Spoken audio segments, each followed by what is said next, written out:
Hello students, good morning. How are you? We have completed your chapter 5 and you are submitting your notes, your homework.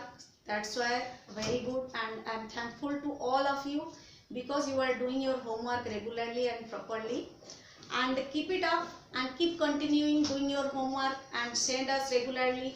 If you have any queries, then you can ask us anytime because I am ready for you every time. Clear students? So today I am going to start a new chapter that you have never studied before.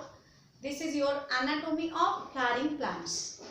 In the previous class I have completed the chapter morphology of flowering plants. In morphology we have studied about the external features of a plant, but in this chapter, that is your anatomy of flowering plant, which is chapter 6 of class 11, is something different from that chapter because it contains the internal arrangement, the organs in the organism. As we are studying about the plants, so in this chapter we will see which organs are made up of which tissues. So overall we will study about internal organization of plants, and the next chapter we will study about the internal organization in animals. So students, let's start your new chapter, that is anatomy of flowering plants. Let's understand first what is anatomy. Anatomy means internal structure. So I will show you and explain you through diagram what is anatomy, but before it, as this is structural organization about organisms, so as we know, all the organisms structural and functional unit, each cell means all living organisms body is made up of cell. So here some similar type of cells constitute a tissue, and tissue perform a particular function. Clear? A similar type of cells constitute a tissue, and a tissue performs a common function or a particular function in the organisms. So we will see how are these tissues made up of, and what type of tissues are seen in plants, how many types they are, and on what basis they are divided. So let's see. First, tissue. Tissue is divided into two types. One is your meristematic tissue and another is your permanent tissue. Let me explain you what is meristematic tissue. As we know, meristus is the Latin word. Meristus is the Latin word. It means divide. It means divide. Means the region of plant where continuous cell division occurs, that region is called meristematic region. So here the tissue is divided into meristematic and permanent. So I have told you about meristus means meristematic tissue. Again, meristematic tissue is divided into three different types. One is your apical meristem, another is your intercalary meristem, and third one is your lateral meristem. So let's understand what are these tissue function in the plant and where they are present. As we are studying about meristematic tissue means cell division, where cell division occurs. If you think yourself, normally either a plant grows from upward or from downward. If we see its upward movement, then its shoot part get increased, and if we saw downward, then its root part get increased. It means, it proves that the meristematic activity takes place both at the root region and at the shoot region. So let's see what are the different parts of a root and a shoot of meristematic activity performance. So here is the diagram. This shows the root system and this diagram shows the shoot system. Means from which region cell division occurs, and during its division what new components are formed in the plant. So let's see. This is the root. If I saw you from downward, this is root cap. As you know, in every plant there is a root cap is present, and it help in this root cap. It help in the protection of the root when it goes downwards. As we know, when a root moves downwards, then some obstacles come, like stones are present, or other materials are present which prevent the growth of the root. That's why first root cap protects the root, and when any obstacle it faces, then the root moves from that direction and it goes here and there. If we put off a plant, a small plant, you can see its roots are not both straight. Its roots are like spread all along the inner surface of the soil.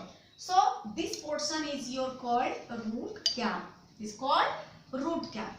Next, here initial root cap means when cell division occurs, directly root cap is not formed. So here the initial root cap is formed, and after this is the cortex. As we know always, the inner part is called medulla and the outer part is called cortex. So we are here see that cortex is the outer part of the inner root. So this is cortex. Remember, first your root cap, then initial root cap. If we study it from downward, then this part is your cortex. Next, initials of cylinders. As we know, when a root grows and if we cut it from like this, suppose this is a root and if we cut this, it looks like a cylinder. So this is look like a cylinder. So this is your initial formation of cylinder, and after initial cylinder formation, protoderms are formed. Derma means skin. Here in case of plants we can't say skin. So here derma means layer. Which layer? The layer of the root. So here protoderm is formed. And here the central part of the root, as I show you, if inside this chalk something is present, then that is your called central cylinder. This is called central cylinder. And as you know, the cortex is present outside of it. So this is central cylinder, and these parts represent the cortex, which is the outer part. So how this is a root is present in a plant and shows different regions. Let's see here the shoot part. If I have a plant, then I must show you. In the next class, I will show you the whole plant. So let's see from this diagram. This is the shoot part. As we know, the part that is above from the ground is called shoot. Suppose this is a plant. This is a plant. The part which you can see, this is shoot, and the part which you can't see, this is root. So means this is root part and this is shoot part. If we simply try to understand, then we can say the part above the ground is shoot and the part below the ground is root. Here you have already see that how is a root composed of and which organs are constitute the root and how they are formed. Here you can see a shoot means which constitute the plant, leaves, flowers, etc., etc. So you can see this region is your leaf, means when a shoot grows, the first part is its leaf. Small leaves arise, then the leaves grow, then again small leaves arise from the tip. So here from the tip, this is leaf, and this is promoridium. Promoridium means leaf, promoridium means which is the initial of leaf. Before formation of a leaf, this portion we can see. If you see a small plant which gradually releases its leaves, then you can see the leaf promoridium, and later it is converted into a complete leaf. Then this part is called shoot apical. Apex means tip or top. Shoot apical meristem means this is the region where cell division occurs and due to which the plant grows in upward direction. And this is meristematic zone. This part you can see, this part is meristematic zone. As you know, at meristematic zone, cell division continuously occurs. So cell division occurs, leaves arise, then cell division occurs, leaves arise. If you saw a plant after falling all the leaves, and when they start leafing again, then you can see the parts in the microscope. You can clearly see that their mitosis type of cell division occurs, due to which the part grows and elongates. So this part is your called shoot apical, and just below the shoot apical there is meristematic zone is present.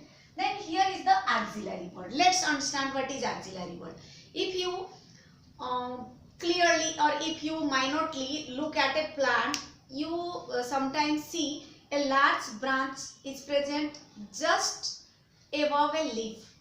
Just above a leaf. That is called your axillary bud. Means the bud that present above the leaf in future converted into a branch. Clear, students? So here is the differentiating vascular tissue. Vascular tissue, you know about vascular tissue, which is xylem and phloem. As we are studying about anatomy of flowering plants, and all the flowering plants are come under angiosperms. And all angiosperms, I am not saying that all angiosperms are higher plants, but in case of angiosperms, there is vascular tissue is present. Vascular tissue means xylem and phloem, whose function is to conduct water and food respectively. So here is the area where vascular tissue differentiated, means it is differentiated as xylem and phloem. And next is your, which I have told you, let's understand in detail the three different type of tissues of meristematic tissue, that is apical. Apical means the tissue which is present in the apex of the plant or in the top of the plant, and this part constitute the ground tissue, the dermal tissue and the vascular tissue. Ground tissue means the tissue which is present inside the ground, like your which tissues present inside the ground? Your meristematic tissue, of course. Next is your dermal tissue. Dermal means skin, but here again I am telling you, we can't say skin, so the layers like your epidermis, endodermis and mesodermis, the layers are formed by this apical meristem. Next is your vascular tissue, which is xylem and phloem. Here we can see at the apical region, xylem and phloem means vascular tissue formed, and in case of root also vascular tissue formed, because xylem carries water from root towards the shoot. Obviously, vascular tissue will be present both at shoot region and root region. That's why apical meristem is present at the apex of the plant, either at the root apex or at the shoot apex, and it forms, means the apical meristem forms ground tissue. Remember this: ground tissue, dermal tissue and vascular tissue. Again, next type of tissue is your intercalary tissue. Intercalary tissue means it's divide from its intercalary region, like your lateral. Lateral means whose division it starts from the lateral part. Here intercalary means around, like this. If this is a stem, this part is intercalary. So here is also, you think a plant will not only grow in upward direction, it also grow in its radial portion. Radial means its radial growth also occurs. If a plant only grows in upward direction, then what happens? If wind blow, then the plant break up. But here, due to intercalary meristem, here continuously cell division occur and it gives the plant a radius. So this is called intercalary meristem. Here apical meristem and intercalary meristem makes primary meristem. Clear? Meristem is divided into three different types: apical meristem, intercalary meristem and your lateral meristem. Again apical meristem and intercalary meristem, these two, apical meristem and intercalary meristem, form primary meristem, and lateral meristem form secondary meristem.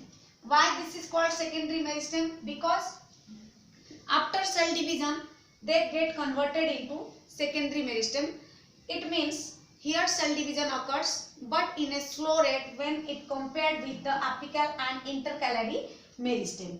Again, when the meristematic activity completed, then the meristematic tissue get converted into permanent cells. Remember this: when meristematic activity completed, then the meristematic tissue get converted into permanent cells.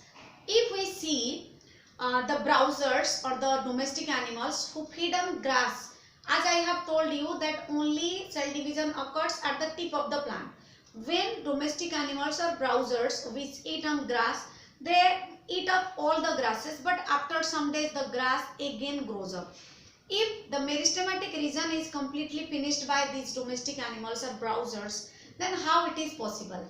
You remember that sometimes some amount of cells are present in the plant which start dividing mitotically to form new cells. Means again in those areas meristematic activities occur. So when the meristematic activity completed, then the cells get converted into permanent, and the permanent cells are again we will study in the permanent tissue.